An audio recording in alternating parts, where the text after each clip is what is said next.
Welcome back to the Dopesick Show you won't get sick of. I'm Spencer, and this is Sasha. I spent most of my 20s in federal prison, but I've been off heroin since April 9, 2010. Got a lot of stories about the stupid stuff I did to get put in prison. I've also got quite a few stories about federal prison and the crazy stuff that happened there. And God forbid you end up in prison, you want to make some of the same mistakes I made. So, it's a pretty wild story. Flamin' Raymond is a character. If you hadn't seen that, it's a pretty funny video. Jacked old white dude from West Virginia. He had this extortion racket where he'd get people that was doing stuff behind the scenes and tell them, you can pay me, I'm gonna tell everybody about you. And that's what he'd do. Now, I believe that's basically where this whole ordeal stemmed from, okay? Now, in terms of, and there's no disrespect to anybody. I tell these stories more respectful than I believe anybody else will in this genre. I don't mean any harm or anything like that, but I am telling a story, so okay. At the medium security, is a whole lot more just out in the open population and that type of thing. It's 40% chomos there, and it ain't right that, certain people with certain lifestyle and chomos get lumped in together. That's prison. That's how it works. And that's not right, but that's what it is, okay? At the low security, wasn't as much. Flamin' Raymond had his little gang. It was like probably about 20 people. And ultimately, I think some of the other people that were a little bit devious decided they were going to get in on that racket. Something that I noticed, that a lot of the people that were in there, that persuasion, part of his gang, were in there for things you hear about what everybody's in for. And I heard identity theft was like a common thing. So being that type of, identity theft and, that type of, stealing, extortion type thing, maybe that's what caused this. Now, in general, in prison, birds of a feather flock together. That's the general thing. That's the general theme. It's something you see. So if you hang out with a bunch of junkies, people are going to assume that you're a junkie. If you hang out with the gambling addicts, people are going to assume that you're a degenerate gambler. And if you hang around punks or people that, are messing with punks, people are going to assume that's what you do, okay? But that's not always the case. And that is really what happened with this particular person in this story. And it's kind of messed up, and it's kind of not right, because this guy, he wasn't in it, but he was just a friendly person, okay? This person was in there, from my understanding, he was in there for selling. There's like an analog of MDMA, like of ecstasy, that he could order from overseas, from like China, and they'd send it. It's like a molecule difference, not quite as potent, like half as potent, but half as potent, still pretty potent. And he was making a ton doing it. And that's what he ultimately ended up in there. But being as how this person hung around like the rave scene, there's a whole lot more, openness with that type of thing going on there. So seeing as how that, I'm sure he had friends of very different type persuasion. And, I guess they call it, what do they call it, like progressive thinking or something like that. He was just friendly with everybody. He didn't care, what it was going to make him look like or anything like that. And it wasn't thought of that he was doing nothing like that. It was just thought that, he was a rave kid. You know what I mean? He's a hippie kid, nothing like that was thought about him. But when you are seen around certain people, certain times, certain places, certain dots can get connected even if those dots don't exist. So in general, just as a rule, it's best not to be in those places. I know somebody that was in the low security prison. He hung out with, basically, I guess it'd be like the equivalent of the woods. They didn't call it that though. It was white guys, good white guy, the white group that was paperwork and all that stuff. He ran with them. He didn't run independent, he ran with them. And he was doing 20 years. And this guy was actually a rave dude too. But this dude, I'm all but certain, was pretending. Okay? This dude it was too much. Like, one time, it's not quite this bad, but he's like, oh my God, there are just so many chomos in here. Oh, what are we gonna do? Like he talked like that, like it's too much, okay? But this dude hung out with, people, these tatted giant white dudes and everything else that like looked the part. Like if you had like Central Cast to say, send me somebody for Aryan Brotherhood, I mean, that's a lot of the people he hung out with. Now, this dude didn't have a single tattoo on him. He just had, he wasn't a very manly man, is the only, and I don't mean any disrespect by that. I liked the guy. I got along with him. We weren't best friends or nothing, but in passing, he was a cool dude. He was doing 20 years.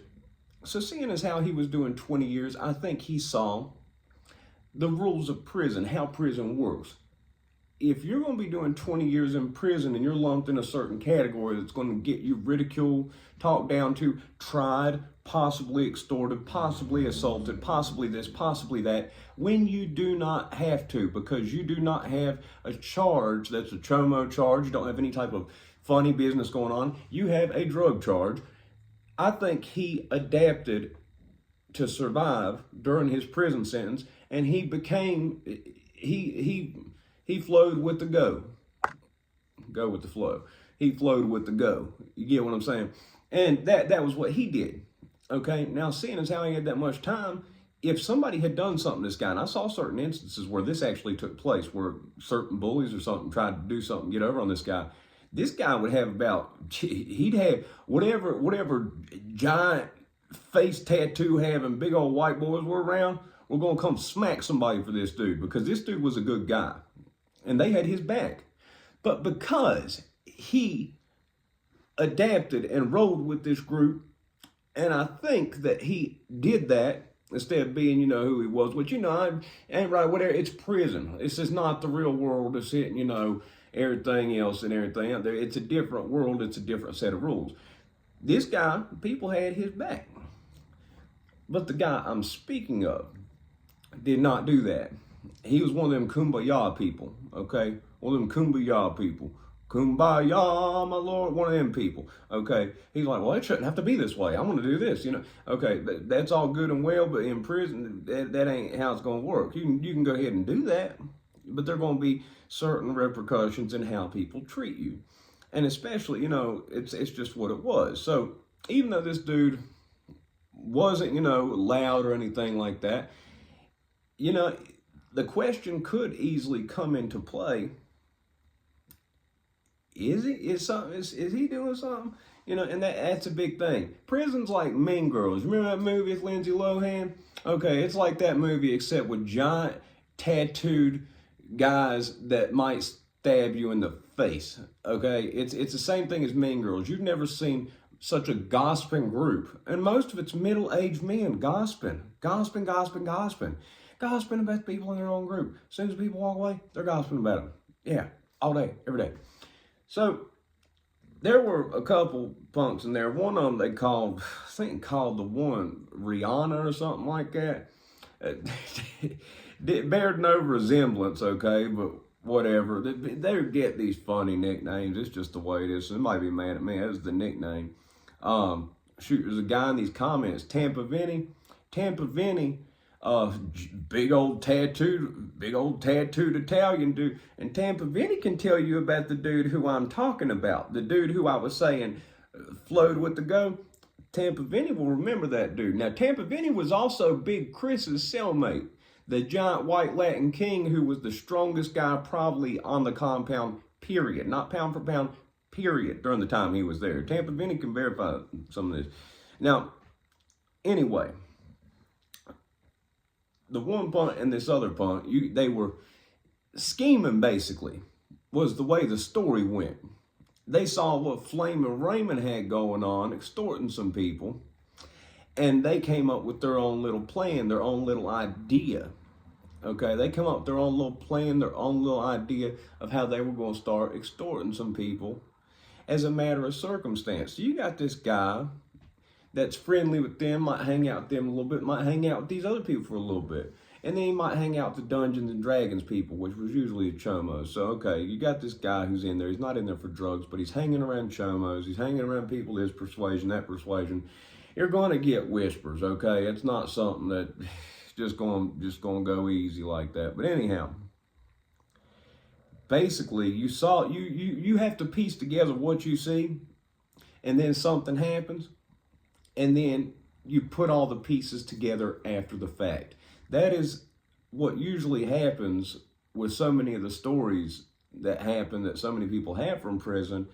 And you'll see somebody wear somebody out, somebody beat somebody up bad, and you won't hear about, you'll hear all the pieces of why later. It's they call it inmate.com. Inmate.com is basically the gossip circle, the gossip group. Might as well call it Gossip Girl, because it's the gossiping bunch of people you ever seen in your life. Anyhow, so the word was that these two punks were getting together and coming up with this extortion plan, and they were going to start trying to do what Flamin' Raymond was doing. You know, why should Flamin' Raymond get to have all the fun? They're going to try to get some of that money too. Well, I'll tell you why Flamin' Raymond got to have all the fun in that racket. He was the muscle. In any type of organization, any type of thing you got in prison, if you're going to have something that's going to be getting money, you better have somebody that's big, giant, puts the fear of God in people, that's going to get them to pay up. That's how you keep violence from happening, ironically. A lot of time, these big guys, who knows if they could fight, but the threat of this big old giant dude doing something is enough to usually shut stuff down before it starts. They didn't have that. They were two people that were looked at as outcasts, as lames. That's what it was. So, I mean, they did not have the muscle part of this equation, okay? Now, second off, if somebody accused me of something I didn't do, we're going to have an issue right there on the spot, and we're going to settle that right then, okay? That ain't going to fly. And I imagine if somebody accused, just think about it, somebody accused you of something of such magnitude that could have such implications in prison, it'd piss you off. It'd piss you off big time. Now, if you did something and you knew you was guilty of it, you might feel guilty into paying or whatever. This person didn't do anything. From every bit of my understanding and every bit of my belief, didn't do anything. They approached him multiple times saying stuff, and you just saw this person in passing. You notice certain people as you pass them. And this person had a look, you know what I mean? He looked like a hippie, okay? And you see people, and you walk by people, and you see their demeanor, you see their face. And it's important to have these reads, because you don't know whose mom, dad just died. You don't know whose girl just left them or moved in or cheating on them with their best friend, or maybe get pregnant by somebody while they're in there. You don't know what's going on each person. When I see this guy in passing, his face just looks like something ain't right. It doesn't look like he's sad. It looks like he's angry and he's about to lose his stuff.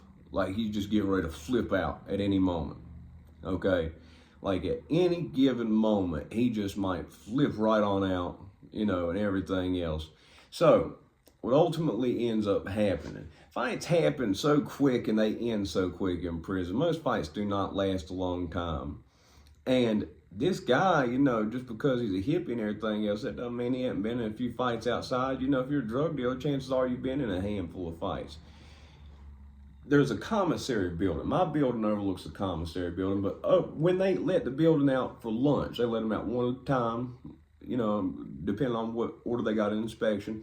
The commissary building's open at the low security. It's a freestanding building. It's just a little small building, and people stand in line by it. It was over by the commissary building, and this dirty, hippie-looking dude wore this punk out. Was bad, like boom, boom, boom, boom, boom. You hear all the guards press a button on their walkie-talkie. I don't know how exactly it works, but it lets all of them know. All they got to do is press that button, and it tells them, come to this spot. Every staff member on the compound stops what they're doing.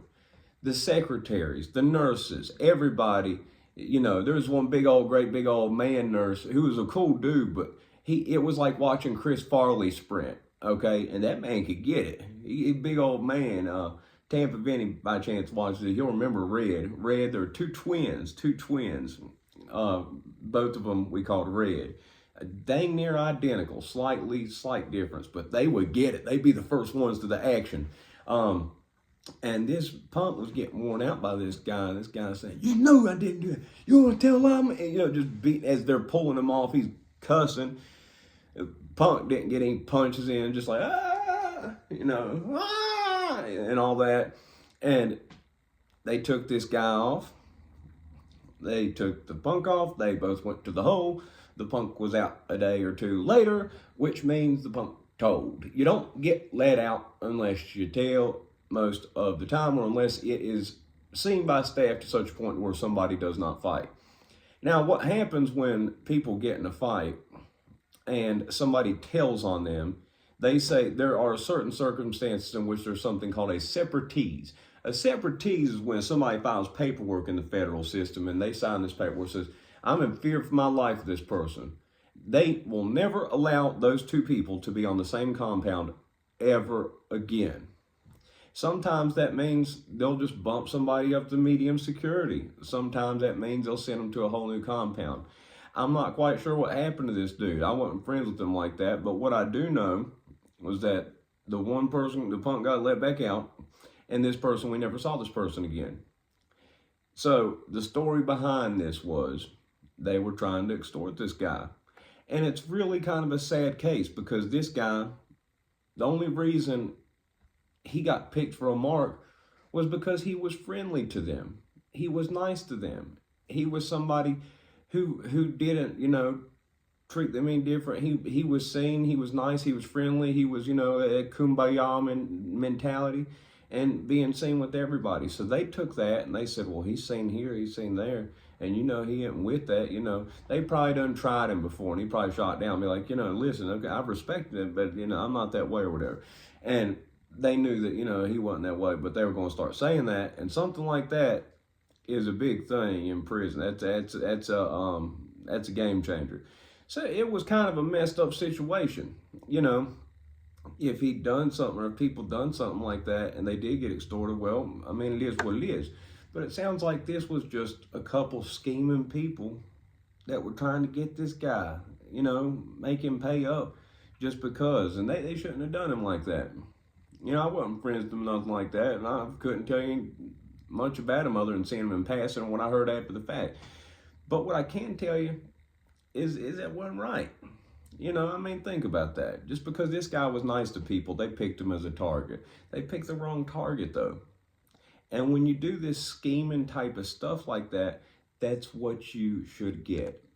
That's what they got. That's what they deserve. When you put together something on somebody that was a complete lie, you made something up, and you get smashed for it, what'd you expect to happen? You expected, he was just going to pay you and fund you doing whatever you wanted to buy, whatever your little greedy heart desired in prison. No, it didn't work out like that for him.